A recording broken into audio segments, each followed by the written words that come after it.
Future air capabilities, fully comprehensive cover or third-party fire and theft. A 58-minute presentation held in the Cormorant Hall at the Joint Services Command and Staff College, Shrivenham, on the 11th of January 2006. The speaker is Sir Brian Burridge, Senior Strategic Marketing Advisor for Finmeccanica UK Limited. Sir Brian Burridge. Welcome to this third annual lecture of the Air Power Group here at the JSCSC, providing, we hope, an opportunity for those in the college and a little wider to meet some of those in the Air Power Group and understand a little of what we do. Welcome to society members attending and Chief Executive, thank you for being here. And also a particular welcome to members of the Air Power Group. There is a thin veneer of marketing about this, of course. On the one hand, and I say this passionately from the heart, we do need thinking airmen. All nations need thinking airmen, and frankly there isn't enough of them. Whilst you're in the service, you are provided with a certain amount of education and development, but it is true to say your horizons must go much wider. One way of doing that is to be a member of the Learned Society, which deals in aerospace and air power, the Royal Aeronautical Society. And I commend it to you because it would be difficult to find another organisation which brought together the key stakeholders in aerospace and air power. What would I say? Practitioners like you lot, the industry like me, academics like Christina Gulter, who is also a member of the Air Power Group, and those from right across the sector, technologists, scientists, researchers, the lot. And it is a melting pot of ideas and understanding. And the thin veneer is that at the back you'll find some promotional literature for the Royal Aeronautical Society, and I seriously do ask you to consider whether that really should be your intellectual and spiritual home. It is, of course, just round the corner from the RAF Club. Also think about the Air Power Group if you do decide to join. The only criteria is that you should have an interest in air power in its broadest sense. So that's the marketing. Well, that's the marketing for now, anyway. On with the lecture. The road system in the UK is a dangerous place. There are about 40,000 serious accidents in the UK every year, with roughly the equivalent impact of a 747 crashing every month. About 250,000 people each year sustain minor injuries. 31,000 sustain major injuries, and about 3,000 die every year. 1 in 3 young male drivers will write off a car in their first year of driving. Young women are half as likely to do so. 1/4 of the convictions for causing death by dangerous driving are for drivers under 20. But this group represents just 3% of all drivers. 1/4 of all drivers under 21 who have an accident lose control of their car, and over 130,000 under 25-year-olds were convicted of driving without insurance, more than half of the total convictions for that offence in this country. Now, we as members of the law-abiding general public seek to manage the resulting risk in a number of ways. One such way is by taking out insurance, and the level of cover we decide depends on a number of factors. Not least, I would suggest, your proximity to the under-25 group of boy racers. In essence, we make a judgment on our likely exposure to risk and the chance of that risk becoming manifest in an accident. But we're also mindful of the cost-benefit equation of the premium that we're asked to pay versus the value of the car that we're trying to protect, and the importance of our no-claims bonus as a function of our credibility. So we decide between third-party cover, third-party fire and theft, or fully comprehensive, with the ability to choose from a number of add-ons, such as windscreen insurance and protected no-claims cover. The females amongst you who are shrewd enough to insure through Sheila's Wheels also get a free counselling service 24 hours a day, whether your problem is related to driving or not. So, with all this in mind, this lecture will look at the risk context represented by the world of the future. Then against that backdrop, examine the future relevance of the 6 core roles of air power. It'll further look at where technology might take us in meeting expectations over capability and examine the related affordability issue. We might then be in a position to answer the question as to what is a sensible insurance policy for the future. How much capability risk can a nation realistically take in reducing the premium it needs to pay? In short, is it really only superpowers who can afford a fully comprehensive policy? And what are the implications for other nations whose cover extends only to third-party fire and theft? Now, it is a natural facet of the human condition to crave for certainty. Equally, it's the norm in Western democracies to wish to assess the extent of their investment in military equipment using operational analysis, which itself rests on the requirement for plausible scenarios against which to crunch the numbers. But failed states, proliferation of weapons of mass destruction, and the nature of international terrorism do not lend themselves to a predictable list of scenarios. The related responses therefore have to come from a flexible menu of capabilities, and we have to be able to deal with uncertainty. And even then, all this represents wars of choice for governments. Now, just to go back to the point in 1979 when Typhoon was on the drawing board as then the European combat fighter, no one really expected the UK to be fighting in the Falklands just 3 years later. Neither could we have predicted that NATO would have been engaged in 2 air campaigns in the Balkans during the 90s, nor that the UK would have been in combat in Iraq on 2 occasions in 1991 and 2003. It was just simply unimaginable. And given that 1979 was still deep in the Cold War era, although it was the year that the SALT II agreement was signed, and also the year that the Soviets invaded Afghanistan, who would have predicted that in 2007 NATO would be engaged in a counterinsurgency campaign in Afghanistan with both ground and air troops? Just simply unimaginable.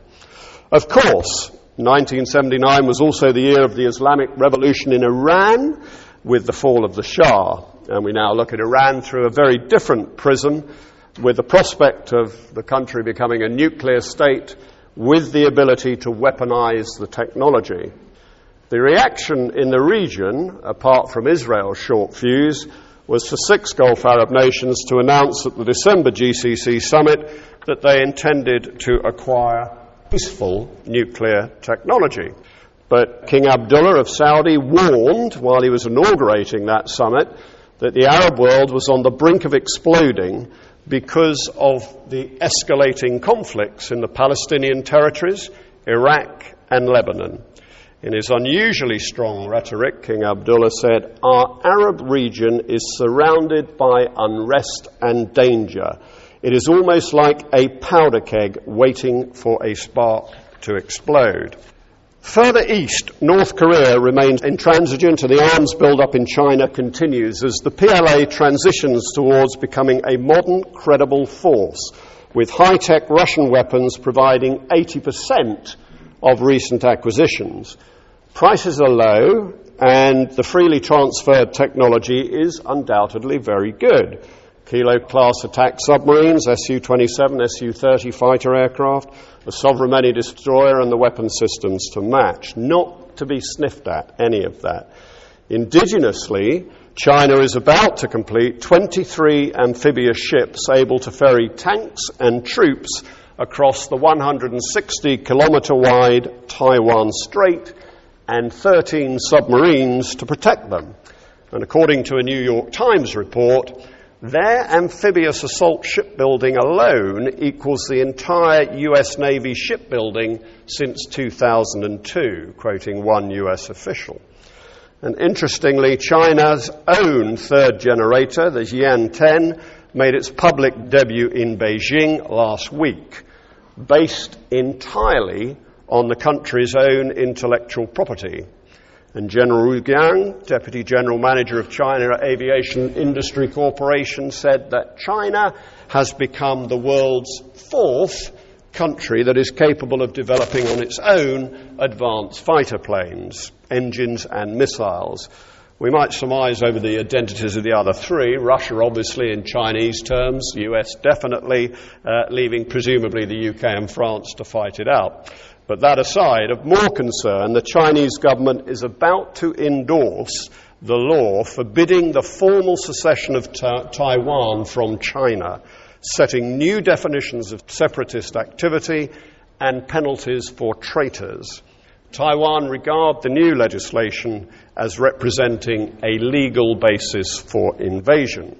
Aspects other than the military dimension add to the complexity. Climate change, competition for resources, not least water, the use of energy supplies as an instrument of foreign policy, as very recently between Russia and Belarus, and last year between Russia and Ukraine. The negative effects of globalization, such as the spread of disease, organized crime, and its implications for narcotics and people trafficking and uncontrolled migration. Now, from a US or UK point of view, much of this takes a back seat because of our continued engagement in Iraq and Afghanistan, which dominates our media window on the world. Certainly, these represent a long-term counterinsurgency campaign, definitely in the case of Afghanistan, and of course the jury's out on Iraq. But in these theatres, there has been a realignment of the capabilities that air forces provide. The complexity and texture of the battle space calls for high-fidelity ISTAR, while the nature of the enemy activity requires close integration of air and land forces. Combat takes place against a backdrop of tight rules of engagement where tactical imperfections have strategic consequences. As a result, a high premium is placed on air capabilities such as target recognition and precision attack. So what, you might say? Well, three issues fall out of this. Firstly, and I doubt there'd be much disagreement on this, it's extremely unlikely that any Western nation will be faced in the foreseeable future with the need to fight a classic war of national survival. Rather, our future vision remains one of wars of choice. And it follows then that unlike some commentators, I do not characterize the post-9/11 global war on terrorism as a war of national survival. Second, in view of the uncertain world I've outlined, who would be prepared to underwrite the notion that counterinsurgency of the type now seen in Afghanistan and Iraq represents the most likely task in, say, 20 years' time? Thirdly, within this strategic backdrop, air power has to be relevant. In other words, it must contribute to achieving the end state, but in as cost-effective way as possible. Research shows that unit costs for combat aircraft typically double every decade, even allowing for inflation. Development costs of fourth and fifth generation fast jet aircraft are equivalent to the production cost of 200. With an F-22 running at a flyaway price of $150 million and JSF now in the $60 million bracket, plus a bit for Stovall, from a starting point of $30 million, affordability is a real issue. In avionics, Moore's law tells us that in computing generally, microchip data density is doubled approximately every 18 months. We can therefore see why obsolescence is such a big issue in aircraft like Eurofighter, where the long gestation times militate against the convergence of the latest technology with the in-service date. Now, the rule of thumb for fast jet combat aircraft, is that the ratio of through-life cost to flyaway price is somewhere between 3 or 4 to 1. So is Moore's law going to help us, or is it going to push things in the other direction? In other words, are technological gates opening to give us opportunity to make these things more affordable? And this all, to me, represents a challenging agenda. But there is an inherent danger that the burden of economics will focus attention on the problems of current wars at the expense of continued understanding of just what an insurance policy air power represents in the face of this very uncertain world. Here again, choice exists between the different levels of insurance and the premiums we are willing to pay. These are often manifest in rhetoric such as role specialization, niche capabilities, and collaborative procurement of pooled capability, like NATO's AEW or new Strategic Airlift Force. More importantly, is the perceived affordability of air capability driving nations along a path that is seriously attenuating the roles that they, as nations, could play in future conflicts, and disregarding the key contribution that air power could and should make? So let's have a look at the validity of that fear. Now, a useful starting point is with the effects-based approach. While the UK codifies this as somewhere between 8 and 11 strategic effects, there would actually be little disagreement at strategic level in terms of a conceptual approach among most defence planners in most developed nations. In fact, there is general agreement about this is what encapsulates the effects-based approach. Now, this list in the UK waxes and wanes, but I've used the full list here. Now, the effect of disrupt, destroy, and defeat are where air forces have traditionally concentrated their development. But we now know the future will see a widening application in these areas to suit the more dynamic and unpredictable nature of today's and tomorrow's battle space. In many cases, this requires a joint approach. But for airmen, their contribution in dealing with emerging, dynamic, and time-sensitive targets will demand that we shorten the kill chain process down to single-digit minutes in certain cases. The kill chain, for those not familiar, find, fix, track, target, engage, and assess. Of the remaining strategic effects, deter at number 4 was the bedrock upon which the Cold War was fought, but it is also at the root of the containment strategies deployed in Iraq from 1991, at incidentally a cost of $1 billion per year, not readily recognised. And less obviously, this same approach of deter against other rogue states comprising President Bush's axis of evil. While coerce, reassure, stabilise and transform at 5 to 8 involves our ability to convince protagonists that there is more to be gained by good behaviour than bad, which of course is a carrot and stick approach. The coerce end of the spectrum sees the need to both proportionately and precisely persuade our adversaries to bow to our will. Operations over Bosnia and Kosovo demonstrated the coercive effect, the coercive application of air power. However, the overall effect was not achieved in isolation. It must be part of an integrated diplomatic, economic and joint military strategy. The same is true of the remaining spectrum of effects, hence the growing understanding in the comprehensive approach, or more broadly understood as the interagency approach, which uses cross-government departments in order to achieve effect that defence long has been unable to achieve on its own. Resilience is about the ability of a state to prevent and withstand attacks on its people. The recent hugely increased focus on homeland security in terms of the terrorist threat has tended to obscure the traditional responsibility of a sovereign state to secure its own borders, its maritime boundaries, and where they exist, and very importantly, its airspace.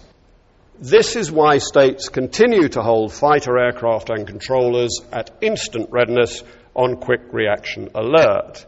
And it also encompasses expertise in disaster response and search and rescue. Insight concerns the need to understand the dynamics of the world and generate comprehension of linkages between cause and effect. And clearly, intelligence and surveillance assets are absolutely key, but never underestimate the importance of human intelligence, or HUMINT. And their success helps states to identify potential crises early enough to engage and possibly prevent, number 11, their occurrence. And during major international events now, it is absolutely axiomatic in the case of things like the Athens Olympics, the papal ceremonies, G8 summits, whatever, to find there's an AEW aircraft orbiting over the scene of action, looking with its surveillance capability in a counter-terrorist mode with fighter aircraft on a very short string. Now we might ask, from the benefit of an affordability perspective, what is the opportunity to dine à la carte off this list? Could we envisage a state choosing to possess a locker or a golf bag consisting only of the ability to generate resilience or gain insight and prevent things occurring in its own territory? Well, of course we could, but perhaps it would be best typified as third-party only cover. To be able to disrupt, destroy and defeat would require an order of magnitude greater capability at least. And the degree of investment involved would depend on the payload range and risk involved in a nation's aspirations. And to quote the United States Air Force Chief of Staff, General Buzz Moseley, the soul of an Air Force is range and payload, and the ability to access targets on a global scale. Absolutely fundamental tenet of air power, which over recent years has been forgotten by many. Unless an Air Force can do this on a deployed basis, if necessary, but over strategic distances, they represent just third-party fire and theft cover. More importantly, the ability to deter and coerce across the spectrum of scenarios, comprehensive cover, rests on the ability to apply military violence at the strategic level. Self-evidently, this is the bedrock of deterrence theology, nuclear deterrence theology, which leads to states acquiring those nuclear weapons. But it applies just as readily to conventional warfare and is behind nations such as the US and the UK acquiring weapons like Tomahawk and Storm Shadow. In these cases, the weapons themselves may not have strategic reach, but the platform-weapon combination very definitely has. And of course, you could say absolutely the same thing about aircraft carriers. I would like to say that in developed nations, the audit trail from effect to capability is used as the mechanism by which to make coherent selections from the menu. I judge that I would be deluding myself, but it is true to say that there is a major cost delta between third-party fire and theft capability cover, and comprehensive cover. So let's look a little deeper into this now and consider the 6 core roles of air power, and it's these, either individually or in combination, that achieve those effects. And they're listed here, and I shall go through them in order, but with air command and control left till last. Let's start on counter-air operations. The first task of air power has to be to gain control of the air. The fundamental truth for all military operations is that we need and will continue to need control of the air to deploy, employ, sustain and recover our forces. Without it, land and maritime forces simply cannot operate at an acceptable level of risk. Both at home and on deployed operations, the speed and manner in which a threat can develop may be sudden. This demands both wide area and persistent surveillance. Linked to this, we need an integrated command and control structure able to direct the appropriate response in a time-critical manner. The Battle of Britain was pretty much the first time-sensitive targeting challenge. The final piece of the network is the weapon platform, and it's thus pointless and inaccurate to describe Typhoon as a relic of the Cold War. We are always going to need interceptors, but we must give them swing roll capability, as the UK, thankfully, is doing with Typhoon. Control of the air is the key that unlocks air power's potential. To lose the ability to achieve it would be a significant threat to any nation's effectiveness. This has been somewhat clouded by recent experience. The supermez around Baghdad was a serious threat in 2003. But okay, there weren't the caps of fighters waiting to take us on. Same was true in the Balkans air campaign. For the UK, the last time serious military endeavour was attempted without air superiority was in the Falklands War, and that was a close-run thing. So, what new threats must we anticipate to stay ahead of the game? Of course, the Su-30 flanker is available to any nation with hard currency, but missile technology is moving on apace. Long-range surface-to-air missiles like the Russian S-400, already with a 200-kilometre range with identified development potential of 400 kilometres, presents tomorrow's threat. And in both these cases, remember where China buys its arms. This weapon system changes the standoff versus stealth equation, the penetration equation, and places in jeopardy the way in which we use high-value assets such as I-Star platforms and tankers. Do not forget also that many existing SAM systems, familiar in the Soviet era, are being upgraded using modern processors, available commercially off the shelf, and, more to the point, improved missile propellants. And both these aircraft suffered just that fate in the Balkans. It also causes us to think carefully about suppression of enemy air defences, or SEAD, a current weakness in NATO's infantry. And there's just a spectrum here then, ranging from the obvious hard kill or kinetic approach with a greatly increased accent on precision, and soft kill relying on advanced electronics. Clearly, there is obviously a case where a mix is required. And we also need to ensure that our networks are resilient and robust, and this in the face of possible physical attack from microwaves or hackers. So situational awareness, self-protection and lethality all become preeminent issues for future counter-air capability. Having gained control of the air, making maximum use of air's reach, speed and ubiquity is paramount in delivering strategic effect, or air operations for strategic effect.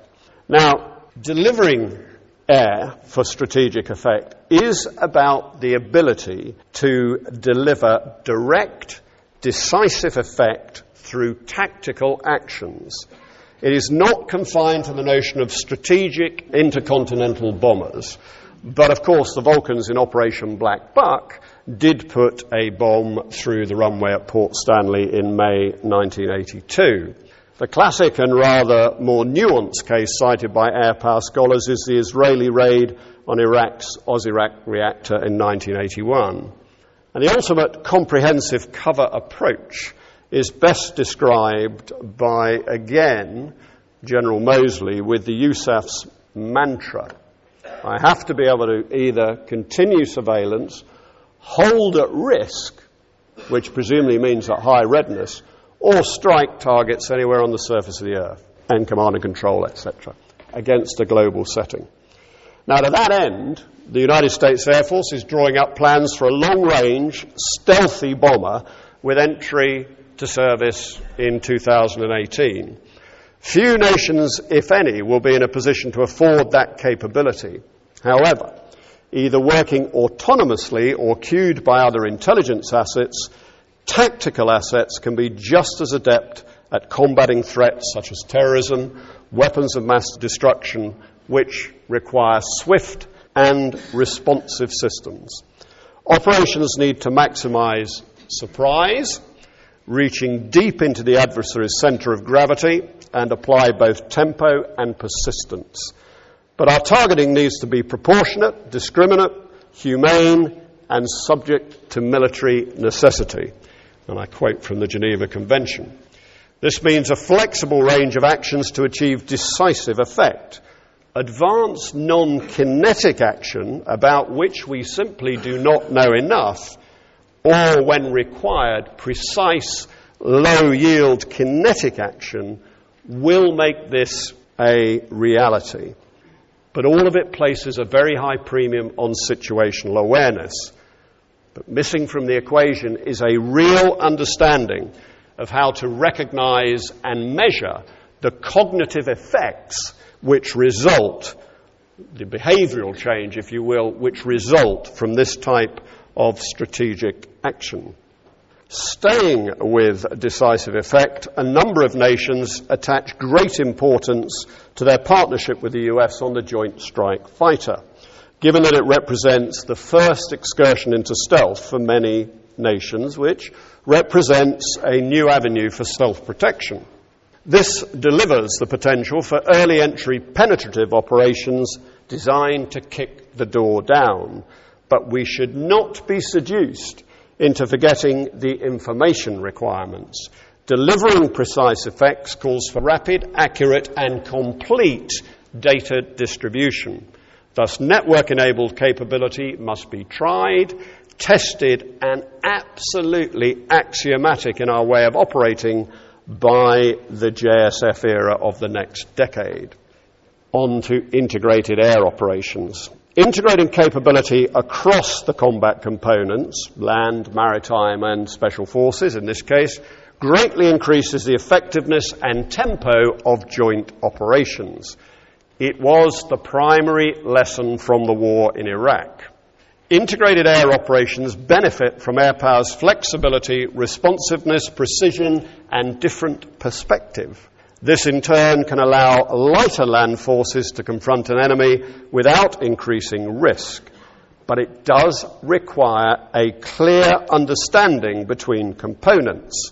Only then can they work seamlessly together in difficult or urban terrain. Often now, the call will be for aircraft to achieve effect through non-kinetic means, such as a show of force. There thus has to be genuine cross-component understanding of the relative methods, strengths, and vulnerabilities of each player. And there is no point in any of the players pretending that they are invincible without the contribution of the other members of the team. But from an air power perspective, assured effect is not and cannot be about meeting every request. The efficient allocation of scarce high-value assets is a key requirement of air power command and control and results in the need to be judged at the operational level of war rather than at the level of tactical parochialism. To deliver the synergistic effect of components working together depends upon shared situational awareness. From this, better decisions are made and tempos generated. Again, the necessity for a linking network is clear, and the very nature of expeditionary operations and rapid theatre entry involves a balance between mobility, mass, and firepower. Future land forces equipped as a medium-weight force will need responsive and powerful support from the air. Only then can we mitigate the familiar trade-off of speed of response for risk.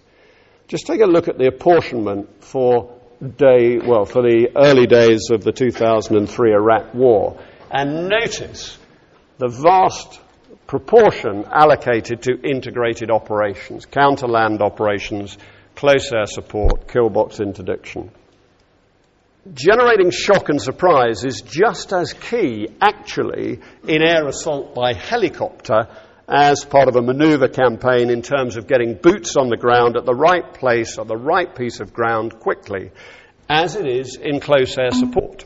Both are integrated operations that are aimed at generating high tempo, and as things stand now, most nations are short of battlefield lift from helicopters with the right level of self-protection. Equally, many nations are scrabbling to meet the standards required for target recognition in what are very challenging circumstances with the degree of fidelity required by modern rules of engagement. And challenging terrain such as the urban environment also presents particular problems. The battle for Fallujah in November 2004, called Operation Phantom Fury, is important and illustrative in demonstrating air power's advantage when working in the joint battle space. Success in Fallujah on that operation was vital. It removed the ability and impression that insurgents could actually hold ground. It also heralded increased cooperation between air and land operations. So manned aircraft, unmanned aircraft, and troops on the ground worked in unison to deliver decisive effect. And two air contributions contributed significantly: the provision of real-time and persistent ISTAR and the coordinated delivery of kinetic effect from above, working very close, and I mean that in geographical distance, very close to troops in contact. Again, lethality and situational awareness were the key. Rapid global mobility. It's the delivery of initial effect at speed around the world, predominantly, not exclusively, an air activity. However, nations must understand the limitations of their aspirations. At a premium is outside lift capability. C-17 Globemaster, currently the aircraft of choice, with a unique ability to fly strategic distances yet land on tactical airstrips. The UK has long accepted this. NATO has now recognised this in procuring 3 or 4 C-17s for the NATO strategic airlift capability, shared amongst 13 nations. But let me just give you an example of how important this can be to governments. And I'll give you an example from UK experience. And it's November 2004, and the UK need to mount a short-notice, non-combatant evacuation operation in the Ivory Coast. From conception to execution, it took 5 days. On day one, the Permanent Joint Headquarters Operational Liaison and Reconnaissance Team arrived in theatre by C-17. The next day, the MOD received a formal request from the Foreign and Commonwealth Office, along with host nation consent. The same day, 3 Hercules and 6 crews and movements and communications and Provo support personnel were dispatched to Accra in Ghana. They were used to provide tactical in-theatre airlift capability. Meanwhile, C-17 TriStar and VC-10 aircraft were also utilised to spearhead army elements to theatre. On day 3, the evacuation commenced and was finished the following day. In total, some 212 individuals were evacuated to Accra, including HM Ambassador to the Ivory Coast. By the time all aircraft and personnel had returned to the UK, just 5 days after the initial reconnaissance team departed, over 200 hours had been flown by RAF air transport aircraft. Clearly, air-to-air refuelling was also a key capability in achieving this rapid global effect. And note here that the USAF's number one priority now is the replacement of their tanker fleet. And that little cameo, which may seem small in itself, indicates just how important these things can be politically if either they don't happen or they go wrong. Increasingly, though, tankers and transport aircraft need to be integrated into complex operations, requiring their connectivity to the network and the ability to operate on the basis of shared situational awareness. On to ISTAR. The generation of information is a catalyst of much of what I've talked about. The inherent characteristics of air power in terms of height, speed and reach leverage the laws of physics to great advantage. And sensor development is moving on rapidly. And I'll give some examples where technology is taking us shortly. The significance is in the sensor to effect equation, and I've mentioned the need to shorten the kill chain process. Increasingly in manoeuvre warfare, the shortest possible kill chain is required to maintain tempo and requires high level of performance in sensor fusion and information management. And I have a personal view, something of an axe I grind, that there is still much to be done in ISTAR information management before resorting to yet bigger networks and more platforms. In other words, are we making the best of what we already have? In the asymmetric case, it becomes even more vital. I-STAR assets help us establish patterns of behavior among groups of neocombatants who are cellular in their command and control, diffuse in their activity and clandestine in their communications. But at some stage, even the most asymmetric of targets has to, for a fleeting moment in time, become a symmetric target by communicating or moving. Hence, air power's quest to reduce the kill chain to single-digit minutes. And work's going on to see how we can stimulate these networks by using air power to make them symmetric for rather longer. Here, of course, we think a lot about UAVs, and the range of tactical UAVs is expanding by the day. The range of sensor packages is not, and sensor development is behind the race with airframes. But there is potential coming up. Now, these limitations don't apply quite so much to large UASs, as we're required to call them now, simply because they can carry greater payloads. But instead, in areas like the Predator B and the Global Hawk, cost is an issue. The flyaway price of a Global Hawk with its ground stations, support and spares is now $130 million, according to the US General Accounting Office. Operating costs are about $26,000 a flying hour. They're not numbers that could be included in any third-party fire and theft policy. And UASs still present a challenge in terms of interoperability of systems, their vulnerability, their limited capacity to address a wide area surveillance, their insatiable demand for bandwidth, and their inability to deal with the ambiguity of the battle space in quite the same way as does the human brain. On the plus side, they deal very well with the 3D tasks, the dull, dirty, and dangerous. That underplays it because they can also resolve ambiguity at a number of levels. They can resolve tactical firepower problems just as well as they can answer a strategic commander's critical information requirement. And retasking them is very, very straightforward. They increase standoff ranges, of course, for both kinetic and plausibly in the future non-kinetic or cognitive attack, simply by conducting the find element of the find, fix, strike beginning of the equation. They also bring us nearer the holy grail of air power, persistence. But persistence to do what?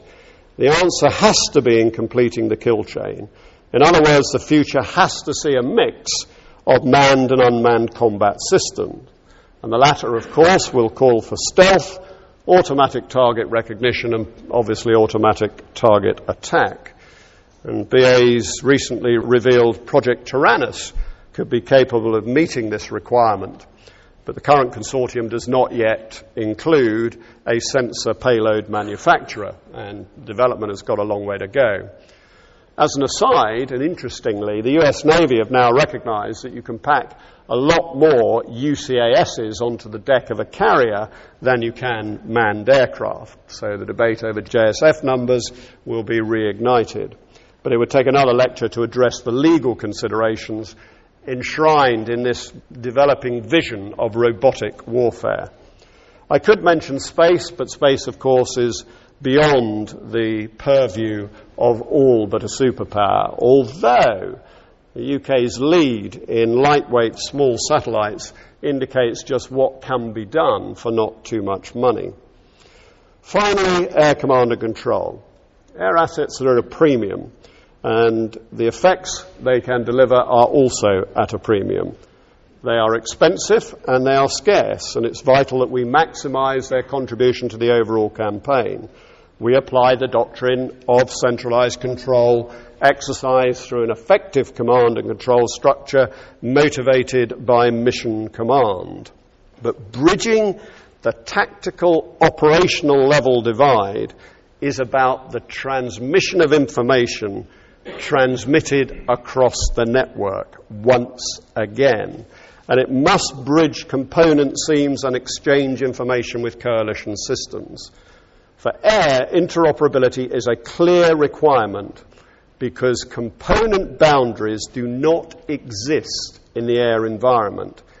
Assets of different nations integrate in the same package to deliver combined effect and thereby avoid unnecessary duplication. And this helps us with the persistence equation. But this is definitely in contrast to the land and maritime environments where schemes of manoeuvre can be procedurally deconflicted by geography. And just to give you a flavour for that, there's the TLAM tracks on day one of the 2003 Iraq War. Where next then? Common themes weave through the core roles. All place a premium on situational awareness and self-protection.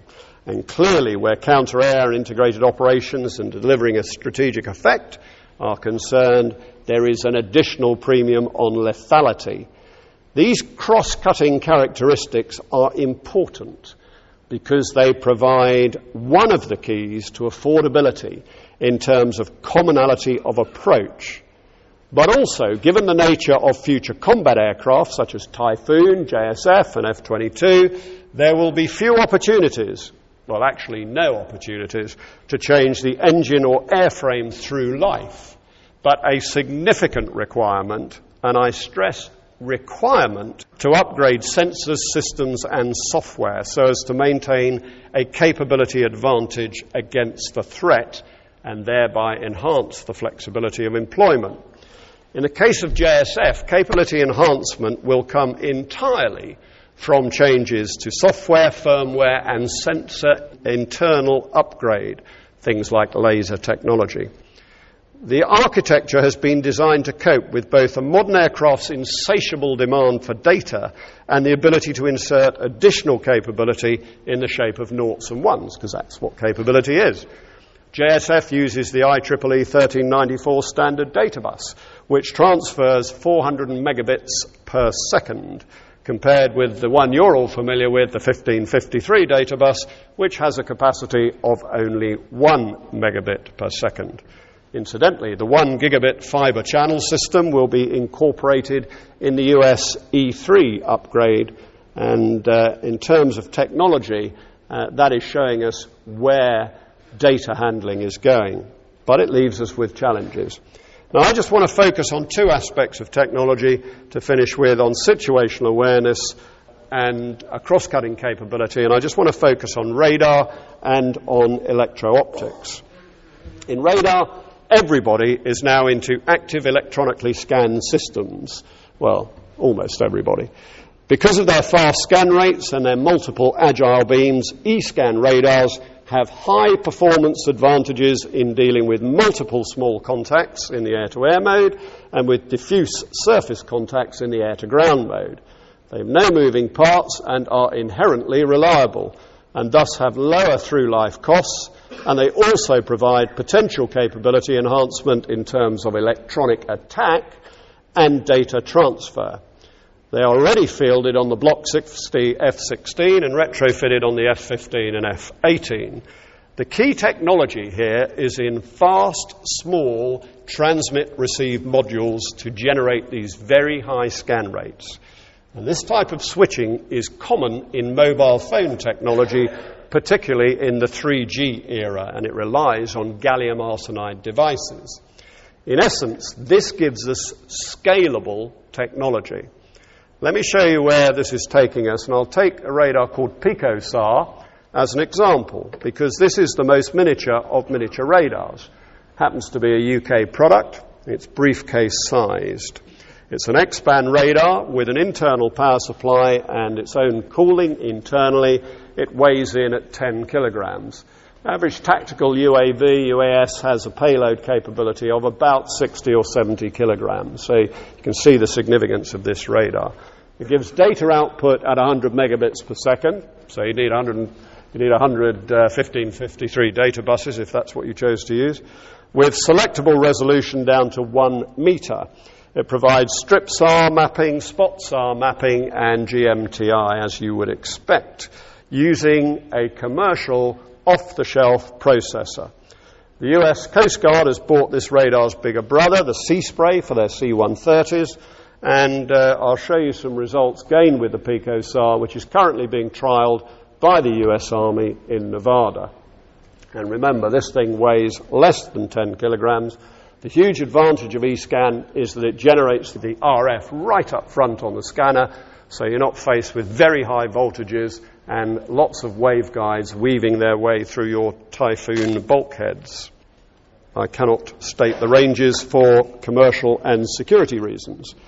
But the key point here is one of cost. Through life, the mean time between failures of an eScan radar is about 10 times better for a conventional analog radar, largely for the reasons I just talked about.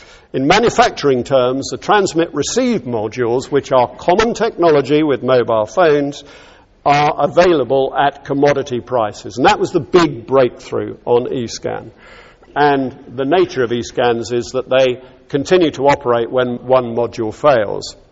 The Vixen eScan radar, which is being fitted to the South Korean A50, that's an Anglo-Italian product, retails at about £1 million. More sophisticated radars, such as the proposed eScan for Gripen, uses 750 of those modules, and a Tornado GR4 would use about 1,000, and the eScan radar for Eurofighter would use about 1,400. And each of those costs around £2 million, which is precisely the same, as out of interest, as the current Captor analog radar for Typhoon.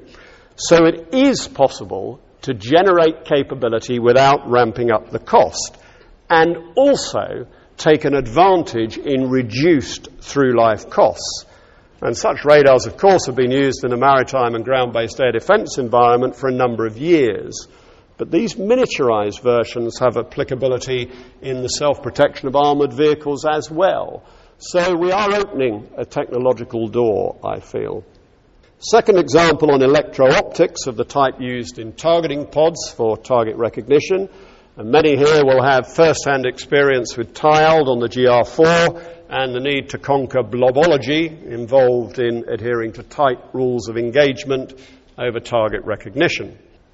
The aspiration then is to achieve automatic target recognition in our fourth generation systems. What's being fielded now is a pretty much third generation technology, and I'll explain to you the leap to fourth generation, because that's now achievable using UK technology known as burst illumination lasers. And these operate in the 1 to 1.5 micron range, and they gate their laser returns across small segments of the target. The trick then is to use algorithms to produce 3D imaging. It's currently laboratory technology which is tested in the field, but the required laser miniaturization, which is going to make fourth generation manufacturable, is well advanced. And we'll see fourth generation EO in JSF, which actually carries this UK laser. Potentially also in the Lockheed Martin Sniper pod and the Northrop Grumman Lockheed Lightning AT pod. Incidentally, both those pods cost about £1 million a copy. Not a huge amount of money for the capability that they represent. There is no such growth path, sadly, to fourth generation for the Lightning 3 pod, which is currently being fitted to the Tornado under a UOR and has been chosen for the austere air-to-ground capability in Typhoon. Now, here are some examples which, again, have applicability to the land environment. This is obviously at sea. The sea absorbs the laser, and therefore any object in the sea, and imagine you're doing search and rescue, shows up to you as your gated laser goes across it. This has been algorithmized to produce a 3D image, and actually, when you look at it on the video screen rather than through PowerPoint, you can read the number of the boat very easily. This one's interesting. This is not using the algorithms, and this is the gate moving backwards. And you can see it produces a 3D image of the tumble-down cottage there, and that's actually in front of Bass Rock. So the gate is moving further and further away. And that unlocks the physics to automatic target recognition. Now this one will make your eyes water, and I've vanillaized it so it's not UK restricted. It's a camouflage net. It's now being lased, and the gate is moving further away, and you can now see what's inside the camouflage net. Now, both those technologies, incidentally, are regarded as UK sovereign capabilities that under the Defence Industrial Strategy, the UK wants to keep on shore. So I hope you can see that future technology provides affordable routes to greater capability, but there is much to do with aircraft to adopt near open systems architecture to allow us to plug and play new technology in sensors and weapons. But we will only capitalise on this if we manage the through-life capability through an entire sector. And the proposition here is that the Royal Air Force and air forces of that size should understand that their entire fast jet front line represents one sector that allows industrial thinkers to de-risk capability between types, and it also, through a TLCM process, allows, again, through partnership, to guarantee availability. And if you put both those things at the same place, and preferably forward, then you will have, as you have with the Tornado at Marham, the capability to generate availability and insert technology as it comes on stream. This is markedly different from the Cold War process, whereby we had big midlife updates and big return to works programs. So a brief conclusion. I pose the question of what is a sensible insurance policy. Well, first, the world is simply too uncertain a place to go uninsured. Potential scenarios could call on all 6 roles of air power, and I'd particularly underline the importance of control of the air. Anything less than comprehensive cover across that lot will not do. Secondly, to judge by the NAO's analysis of the MOD's 2006 major project report, the UK is already paying the premium for comprehensive cover. The value of the top 20 products is some £44 billion, of which those related to aircraft and their weapon systems amounts to 28 billion, or 64%. So given the trajectory of technology and the application of through-life capability management, appropriate capability, other than the full exploitation of space, will remain affordable. But even at that level, nations must have the will to pay the premiums. An average defence expenditure across Europe is still a real concern in this respect. Thirdly, and all that said, it is only the superpowers who can afford the resilience suggested by massive scale and highly desirable add-ons. For example, a long-range stealthy bomber of the type suggested by the USAF's 2018 requirement will remain beyond the reach of nations other than superpowers, as will the full exploitation of space. This represents a limitation in terms of readiness and responsiveness, but I've yet to be convinced that we will ever have the responsiveness of political decision-making in crisis management to make the lack of a capability a limiting issue, or lack of that capability. It's a bit like Sheila's Wheels counselling service. Nice to have, but not essential. Thank you very much.